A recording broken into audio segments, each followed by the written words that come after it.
Quando ele completou 12 anos, subiram para a festa como de costume. Passado os dias da Páscoa, começaram a viagem de volta, mas o menino Jesus ficou em Jerusalém, sem que seus pais o notassem. Pensando que ele estivesse na caravana, caminharam um dia inteiro. Depois começaram a procurá-lo entre os parentes e conhecidos. Não o tendo encontrado, voltaram para Jerusalém à sua procura. 3 dias depois, o encontraram no templo. Estava sentado no meio dos mestres, escutando e fazendo perguntas. Todos os que ouviam o menino estavam maravilhados com sua inteligência e suas respostas. Ao vê-lo, seus pais ficaram muito admirados e sua mãe lhe disse: Meu filho, por que agiste assim conosco? Olha, que teu pai e eu estávamos angustiados à tua procura. Jesus respondeu: Por que me procuráveis? Não sabeis que devo estar na casa de meu pai? Eles, porém, não compreenderam as palavras que lhes dissera.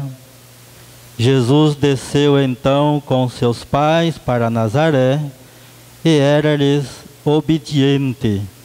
Sua mãe, porém, conservava no coração todas estas coisas. E Jesus crescia em sabedoria, estatura e graça diante de Deus e diante dos homens.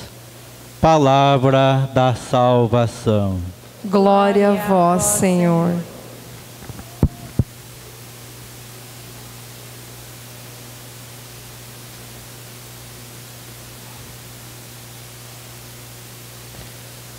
Querido povo de Deus, estamos reunidos hoje com toda a igreja aqui em Vilhena, no Brasil e no mundo inteiro, celebrando a Sagrada Família, como memória, ela que é modelo e também é exemplo e é testemunha da vida de Jesus Cristo, e ela que fez a vontade de Deus para trazer ao mundo a salvação. E como espelho, como modelo, também serve para nós seguir a nossa caminhada, desenvolver as nossas obras, dar testemunho e também dar exemplos para os demais.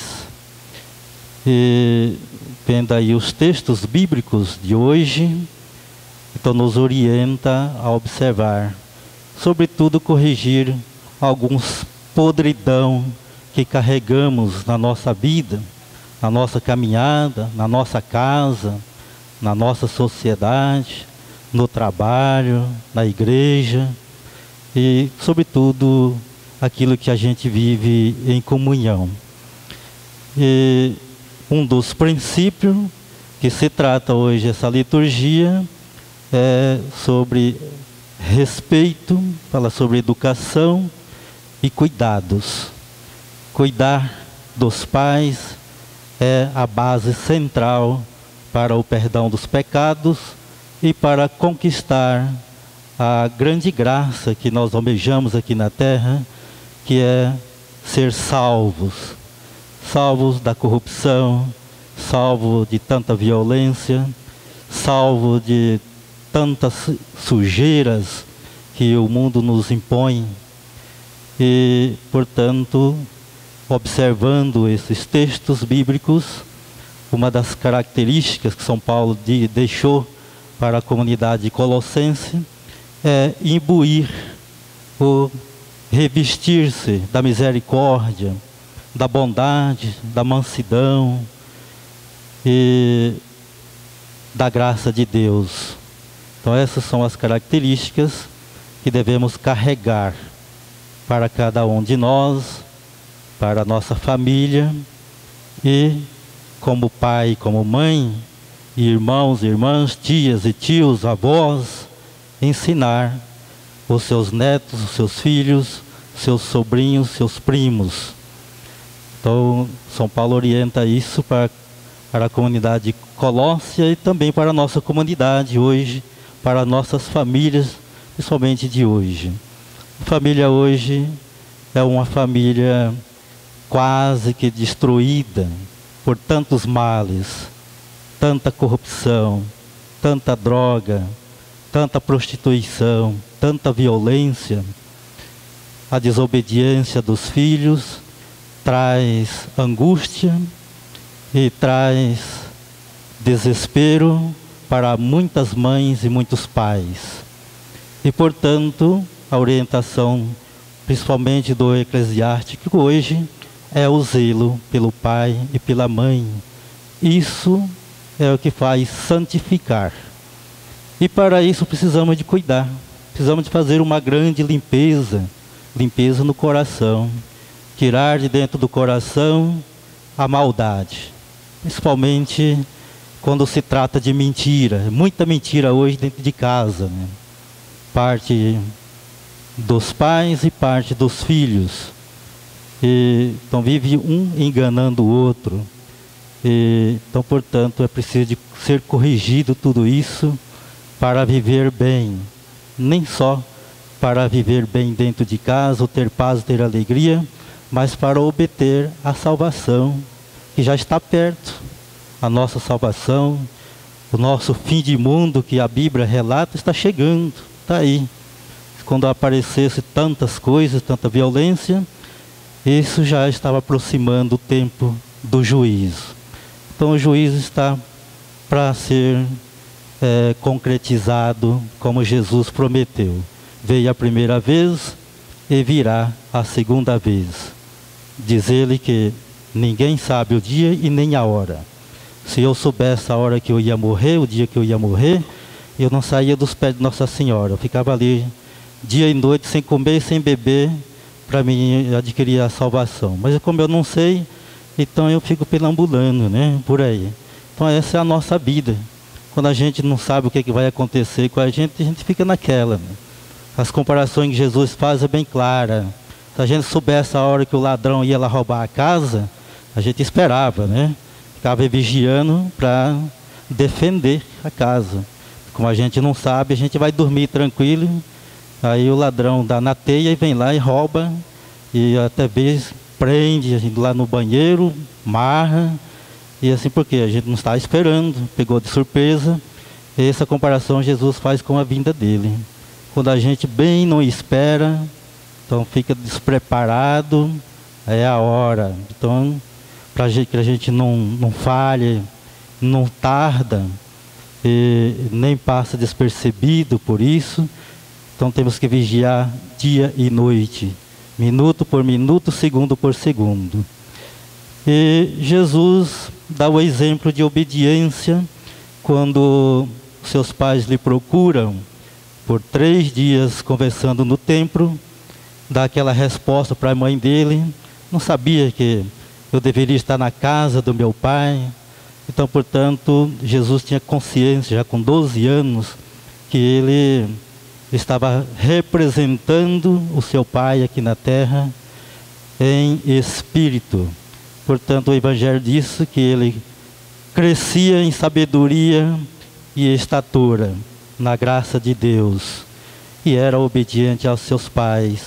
Então esse é o recado que fica para nós que somos filhos e para todos os filhos que têm os seus pais, ser obediente, assim como Jesus obedeceu aos seus pais. Em nenhum momento ele transgrediu as normas e as leis de Deus. Então capriche para que vocês sejam beneficiados também na graça de Deus, quando tiver os vossos filhos, aqueles que tiverem essa vocação, e também para ser eliminados os vossos pecados e fazer parte da graça e da glória de Deus. Eu tenho aqui na minha mão um texto que eu escrevi, introduzindo na mensagem de hoje, no Evangelho de hoje, que eu gostaria de partilhar com vocês, lendo esse trecho aqui, que diz assim: o Evangelho que a liturgia de hoje nos convida a refletir, vem nos falar da apresentação de Jesus no templo. 40 dias após o seu nascimento, Jesus é levado ao templo pelos seus pais, a fim de cumprir um ritual judaico, isto é, todo primogênito do sexo masculino deveria ser consagrado ao Senhor. Maria e José, num gesto de entrega a Deus, apresentam Jesus no templo, uma família feliz e equilibrada. O autor do livro do Eclesiástico, nesta leitura, nos motiva a cultivar sentimentos de carinho, proteção para com as pessoas mais idosas, e nos revela que Deus nunca esquecerá o bem que fazemos aos nossos pais. Os cristãos renascidos são informados de que também são membros desta família, da família de Nazaré. Fazer parte da família de Deus é a maior bênção concedida aos cristãos, a qual nos leva a nos ajoelhar em humildade e adoração, pois é o dom de amor de Deus, sua misericórdia, é a sua graça para com cada um de nós. Mesmo assim, ainda somos convidados à conversão, tomar-nos filhos de Deus, filhas de Deus, o Deus vivo, o Deus Criador. Toda família é chamada a imitar as virtudes da Sagrada Família. A Sagrada Família vive por Deus e para Deus. O seu projeto é sempre fazer a vontade de Deus. A Sagrada Família é a própria escola de todas as virtudes. O Papa Leão XIII escreveu: os pais de família têm em São José um modelo admirável de vigilância e solicitude perante as mães. Podem admirar na Virgem Santíssima um exemplo insigne de amor, de respeito e de submissão. Os filhos têm em Jesus submissão a seus pais, um exemplo divino de obediência. As cenas da Sagrada Família são das mais representadas nas artes, principalmente na pintura, com as cenas da Natividade e da fuga de Jesus com Maria e José para o Egito. A devoção se espalhou pelo mundo inteiro, pois Maria Santíssima e São José são os maiores exemplos de união, de obediência e de temor a Deus. Maria estava presente no início da igreja, após a ascensão de Jesus, e continua até hoje, levando a todos para o Sagrado Coração de Jesus. Maria disse em Fátima que quer a salvação de todos. Maria guardava tudo em seu coração, e Jesus crescia em sabedoria e graça diante de Deus e diante dos homens, como diz ali o Evangelho de São Lucas. O aconchego de uma família unida e feliz vale muito mais do que muitos bens materiais acumulados. Honrar pai e mãe é o quarto mandamento da lei de Deus, e pais e filhos constituem, assim, a primeira preocupação de Deus para salvar a terra, e nós somos estes mensageiros da reconciliação. A família é o berço da humanidade. É no berço que a criança é alimentada, cuidada e fortalecida. É a partir de cada família da terra que o projeto de Deus para o futuro da humanidade se realiza.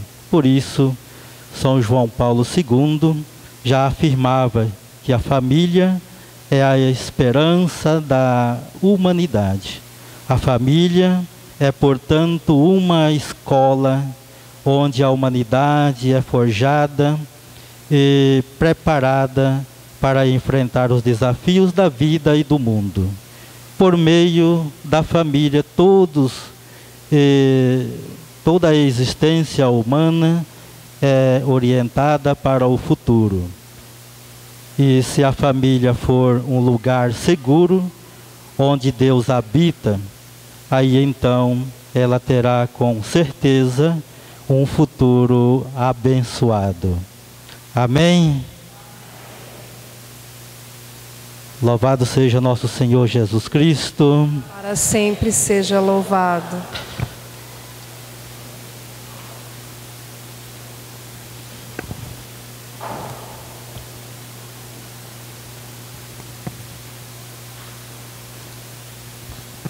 Irmãos e irmãs, Deus é nosso Pai e nós somos seus filhos e filhas.